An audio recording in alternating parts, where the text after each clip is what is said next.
Ang hinungdan nga nung wala gidawat sa Ginoo ang halad ni Cain, unlike ang Abel nga iya gyud kahimutan, it's because kung tan-awon nimo ang Genesis chapter 4, adunay duha ka rason. Una, si Cain naghalad siya kung unsay abot niya sa kining yuta sa iyang mga tinanom. Walay gi-emphasize dito kung unsa basta ang abot sa iyang yuta. Apan kang Abel, iyang gihalad ang firstborn of the flock. That means kung unsa ang kining pinaka the best, mao iyang gihalad sa Ginoo. Ikaduha, posible nga ang instruction about sa kining paghalad nga sunugon ang hayop, gi-instruct na daan, although dili na ito mabasa. It's because sa diya nga naghalad si Noe, gisunog niyang mananap.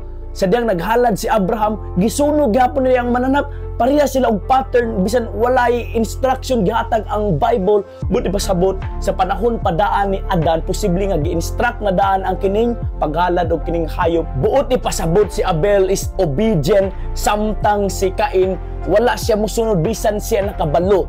You know, obedience is the highest form of worship in the Bible. Mo nang pinaka-importante sa tanan usay mag-assume man gud nga okay ra ni, but timan-an nato nga kining pagtuman kung unsay sakto mao na ang kining gikinahanglan sa Ginoo. Sa diya nga gisugo si Haring Saul nga kanang lugar nga ilang sulungon is pamatyon tanan, apan si Haring Saul iyang gikuha kadtong mga tambok ay nga mananap niya gihalad sigon makaingon tang sakto man ang intensyon ni Haring Saul, apan wala siya mosunod sa sugo sa Ginoo.